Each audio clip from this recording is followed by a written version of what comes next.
want to be told a story. Let's see. I'd always known that my great-grandma was an orphan, but in late October of last year, she decided to tell me the truth about what happened to her family. We were visiting her for her birthday. It was a tradition in our household, a road trip we knew in the back of our minds we'd only take a few more times. She was turning 98, so that was just the cold hard truth of the matter. In my childhood, the journey to central Iowa had been a fun and lighthearted affair, but now my brother and parents could only maintain strained politeness as we met up and hit the road together. Each of us knew that this trip might be our last. For several hours, we drove through vast open farm fields that stretched from horizon to horizon. My grandma's house was down a narrow dirt road, off a wide dirt road, off a gravel tractor lane. As a city boy, it was more or less the most remote possible dwelling I could imagine. She was born there, and lived her entire life there, and would soon, well... As we parked in an open muddy rectangle and stepped out to stretch our legs, the constancy of the place surrounded me. Every single year of my life, this house and its land had been exactly the same. The sky was open blue, the earth was a sea of waving gold, and the wind was a smooth river of cool warmth. There was never anything to mar those three pillars of sensory experience except the house, the barn, a defunct old tractor, and the bell. The bell was a simple thing raised high on an old metal crook. It set out in the fields about a quarter mile from the house, serving as a measure of the wind. If a storm was coming, the bell was supposed to ring, a necessary precaution in tornado country. The only problem was the bell and its crook had rusted over long ago. Every time I got out of the family van from age 5 to age 26, I glanced that direction and felt a sense of uneasy as I glanced that direction and felt a sense of unease as my gaze fell upon that decayed artifact. This time, at age 27, I looked over and saw that the bell had been scraped and polished clean of rust. It glinted in the sunlight, practically daring me to look at it. I followed my family inside while struggling with a feeling of dread that I couldn't articulate.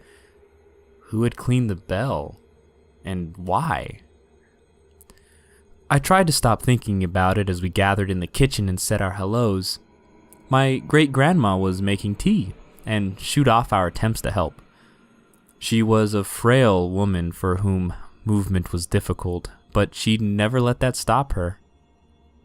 The Wi-Fi password is on a note in the living room, she told us, with unquestionable authority. Go stare at your phones and tea will be ready in a moment. My brother and I did as we were told, but my parents turned on the television instead of looking at their phones. For a few minutes we stayed in our separate worlds, only returning to the present when my great-grandma brought in the tea. And we had a nice time. That night, when everyone was long asleep, I happened to open my eyes and see a glow under the door of the guest room I shared with my brother. My parents were in a different room and would not see the same light, so it was up to me to investigate. Quietly, as to not wake him, I crept out and down, and finding my grandma... Quietly, so as not to wake him, I crept out and down, finding my great-grandma still awake. She sat in her big jade leather chair, her gaze on the television. She asked me without looking my way, "You don't fall for this stuff, do you?" "What, like ads?" She pointed her thin little arm at the nearby couch. "Sit." So I sat. "I'm going to tell you a family secret," she said softly, finally looking my direction. "It's for you, and possibly for your brother, but not your parents. Do you understand?" I didn't, not fully, but I nodded. "You know, I was an orphan for a time. Born in this house, lived with my family, but then raised by an uncle after it happened." She didn't wait for me to nod. "I was 10 years old that night. It was my birthday." She told me this: "My mother had gotten me a small cake about the size of your fist. I looked forward to that cake every year, since we didn't exactly have sweets bounding about back then. It was 11 cents, so rather expensive, but my mother got one for every one of us on our birthdays, no matter what she had to skimp or save. All year long, I saw Mary get her cake in January, Arthur get his cake in March, Eleanor in June, Clarence in July, then Ruth a week after Clarence. Then it was months and months until me, the odd one out, on October 29th. I was so excited for that cake. As the days rolled closer, as the morning dawned, as the hours inched by, I hopped around the house like a bunny rabbit. But I wasn't allowed to eat it until well after supper. I stared at the clock, so I know. Yes, that one on the mantel there, the brass and chrome one, same one. But I stared at the clock, so I know. Night fell at 6:41. That was the moment bright orange stopped glinting off that clock and my mother rose to light a lamp. I looked up at her. Now? She smiled and shook her head. My brothers and sisters complained in the chorus in support of me, but she just shook her head at them. Too soon. And she'll ruin her supper. Father came in from the fields not long after that, dirty and tired as all get out. He ate in silence while we chattered endlessly about what type of cake it would be. Under the frosting, who knew? It might be raspberry, vanilla, or even chocolate. We grew silent as Father neared the cleaning of his plate, an event which would mark the end of supper. 4 pieces of meat and bread remained, then 3, then 2, any moment now. He stopped at the last piece, holding it unmoving above the remaining dollop of gravy. We turned our heads. It was the bell. The bell was ringing out in the fields. Father grunted, then put the last piece of his food back on his plate before rising. He opened the front door. We braced ourselves for the wind, but none came. He spat on and held up a finger to the night air, then shook his head. He moved back into our lamplight and sat. Arthur asked, "Is it gonna storm?" Mary asked, "Is there gonna be a tornado?" My mother shook her head, smiled at us, and told us not to worry. No wind meant no storm. But the bell kept ringing. My father dipped his last piece of food in the gravy and prepared to eat it despite the constantly ringing bell, but then sighed and put it back down. He mentioned to Clarence. Clarence was the oldest, so he understood. He was nearly a man himself, and tying the bell would be no problem. He grabbed a candle protected the flame with his hand, and headed out the open front door. My brothers and sisters and I piled up to the window, opening it. We found nothing but absolutely still, chilly air. We watched his little spotlight move out and around the house and into the fields in the direction of the bell. The clanging metallic sound stopped, finally, and the candle's little flame hovered next to it for a solid minute. "Why is he taking so long to tie it?" Ruth asked. Eleanor suggested that maybe he's having trouble making a knot. Knots are tough. We watched for another minute or two before, and I know this sounds weird, the little flame in the distance began to rise. Slowly, smoothly, straight up. We followed it with our eyes, exclaiming the entire time as it moved out of sight beyond the roof overhang. The bell began ringing again. "His knot must have come loose," Arthur said. Our parents came to look at our insistence, but there was nothing to be seen. Father mentioned to Arthur. Happy to help out, Arthur grabbed a full lamp rather than a candle. He hurried out the front door, around the house, and into the field while we watched from the window. The lamp was easier to see, and we were absolutely certain he'd reached the crook. As the lamplight hovered there, the bell stopped ringing. At that point, we had no reason to think anything was amiss. Maybe the wind had just blown a wisp of burning candle string up into the sky, and Clarence had gotten lost in the dark. He would see the lamplight, find Arthur, and they would both come back. The rising little flame we'd seen had just been a fluke. Only problem was, staring out into the autumn night, we still felt no wind at all. We stared at that unmoving light for a strangely long period of time. What was he doing out there? Was he calling for his brother? Why couldn't we hear him if so? Our parents looked away for a moment, and in that instant, the lamp went out.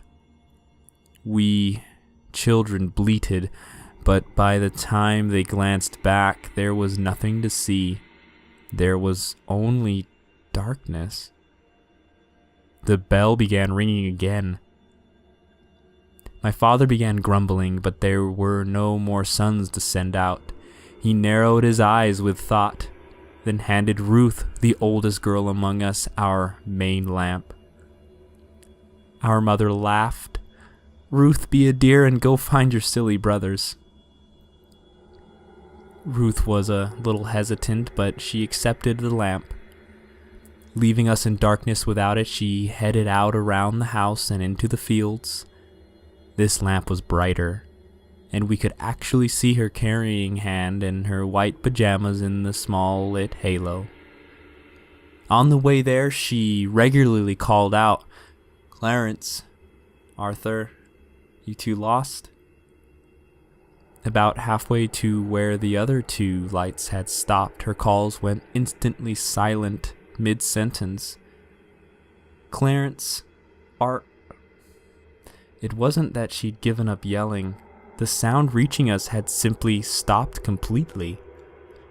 We could still see her carrying the lamp, still see her hand and pajamas, still see her turning this way and that.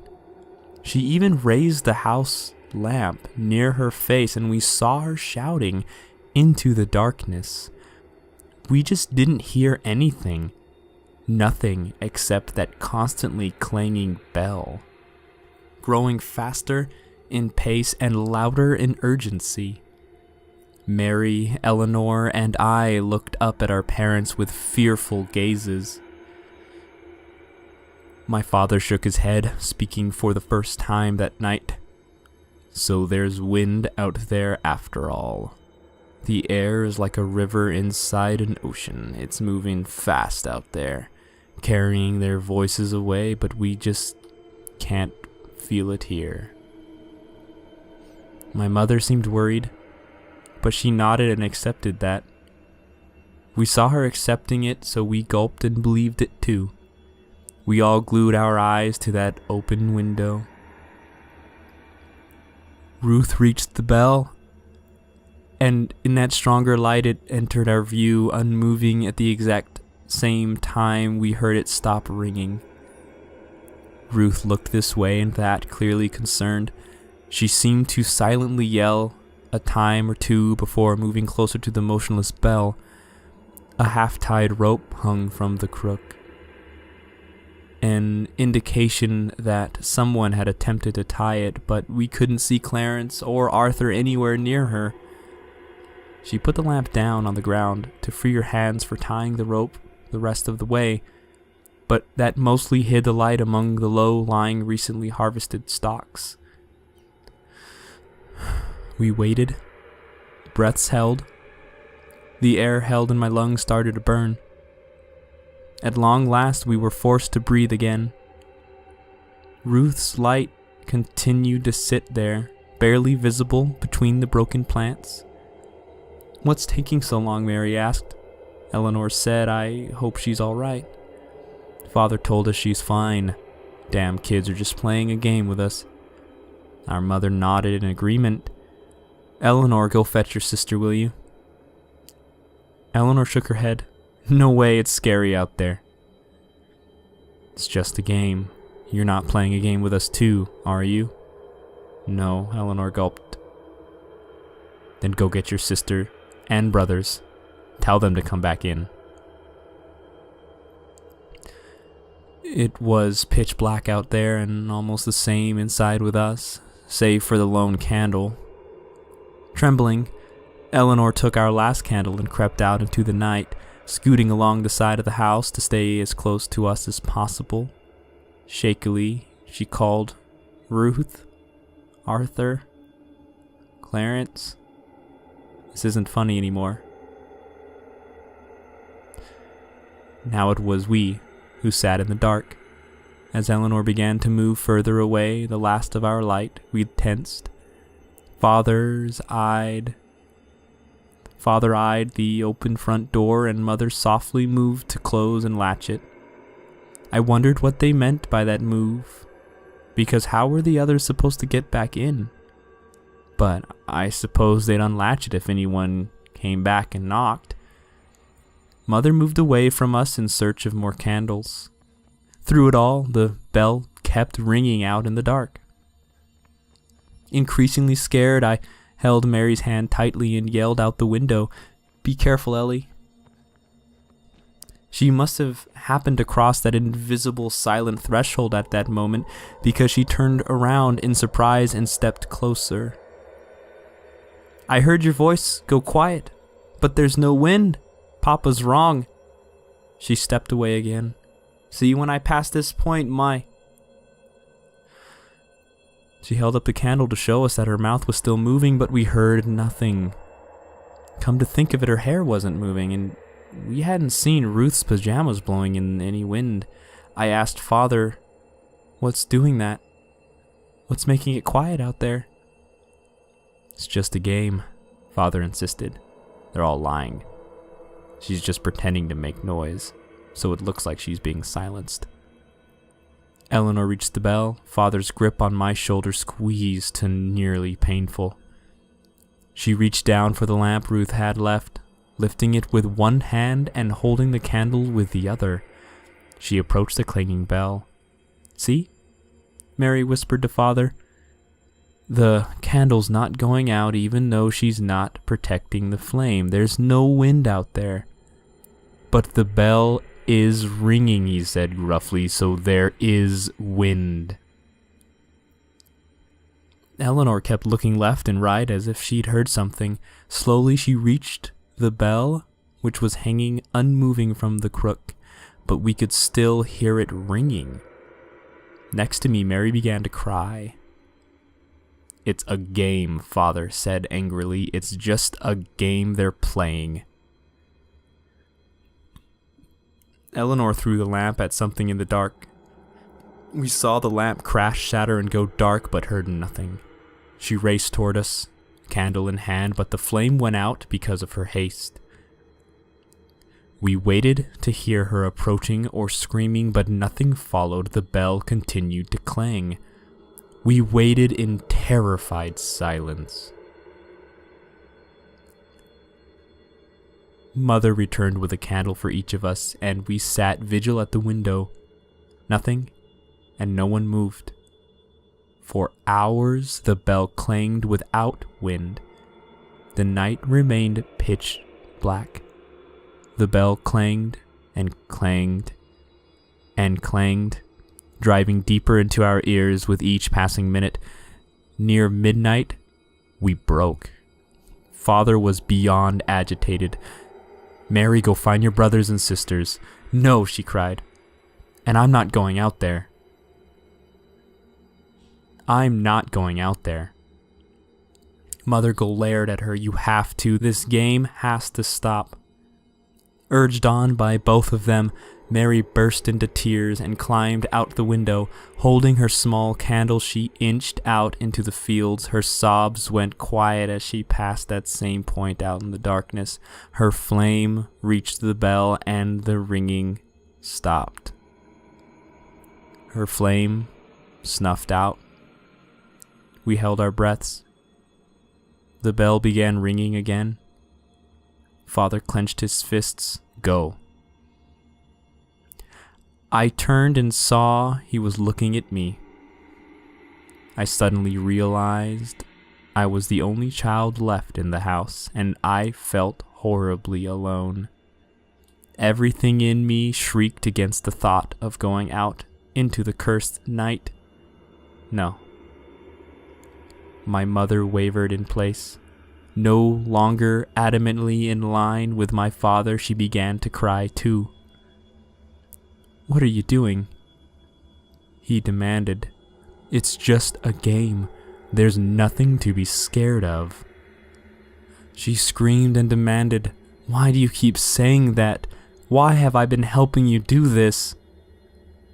He grabbed her and shouted in her face, "Because we haven't been sending our children to their deaths. That's not what's happening." She pushed his hands away and ran for the window. Pushing past me, she trembled out. Pushing past me, she tumbled out and ran screaming toward the still clanging bell. Not out of fear of father, but out of terror for her children. "Arthur, Clarence, Ruth, Eleanor, Mary, for God's sake, where are you?" He growled and leapt out after her, yelling, "We didn't kill them. Everything is fine." They both continued shouting until they passed that point in the dark, and all went silent. Except for the bell. Twice more it stopped ringing, and twice more it began again. In panic and terror beyond reason, I closed and latched the window and pushed all the furniture against every entry in the house. I curled in a cupboard, holding the last candle up to my face as it slowly melted its way down toward my fingers. I was alone. Somehow, I was alone. We'd all seen the danger and stared right at it as it was happening. But one by one, we'd all gone out there anyway. I'd been surrounded by a full band of siblings my entire life, and now I was completely and utterly alone in a house in the middle of nowhere. By the length of my candle, it was 3 a.m. when the knock came at the door. I trembled, but did not make a sound. The knock sounded again 40 heartbeats later. It was louder this time. I shook, holding my candle tight. The third knock was more like a tremendous crash or kick, and I heard the door explode inward. 60 heartbeats of silence passed, and then the floorboards creaked. Something in me told me to put out my candle for fear of it being seen through the cracks in the cupboard, but I didn't dare. Not darkness. I couldn't handle darkness. I would scream if I did, so I kept it lit. Slow, quiet steps moved through the house. Whoever it was seemed to be pausing and listening at times. At others, they would rush forward to a random spot in a sudden frenzy and then stop abruptly. 400 heartbeats after that, the bell began ringing again. But this time, it rang from inside the house. It rang from the kitchen. It rang from near the bed. It rang outside my cupboard. Clang, 10 feet away. Clang, 5 feet away. Clang right up against the cupboard door. And then it opened. I sat expectantly, mouth open and eyes wide, as I waited for my great-grandmother to continue. After a bit I realized that was it. Well, what did you see? She shook her head. That's not the point. I'm here, so obviously I survived, and a young man like you doesn't need to know that. And a young man like you doesn't need to know what horrors walk this world outside the paved cities of man.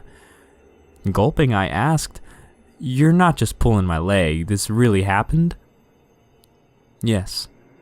Her gaze went distant by television light. But here's what I wanted to tell you, and what you should tell your brother. The thing that opened that cupboard door and stared at me from the dark, the thing that hoped to wait out my candle before the coming of dawn, had a bell tied to one of its teeth with a blood-soaked rag, such that it would clang when its mouth was open for hunting. Somehow, some way, some heroic poor soul managed to tie a warning bell to that thing before they died. We heard that warning bell all night long, and yet my entire family walked out there one by one. We didn't listen because we didn't want to listen. My father knew what he was doing halfway through, but he didn't want to accept what we'd already done. So he did even worse to continue living the lie. I narrowed my eyes. What are you saying? She grabbed my hand briefly. Fear will not tell you to put your candle out, but your head will tell you to keep it lit. Don't give in to fear. You keep it lit. You'll get through this. Turning my head, I became aware of a sound in the distance. Is that the bell? I was so caught up I didn't notice. How long has it been ringing? She just clenched her fist and turned back to the television.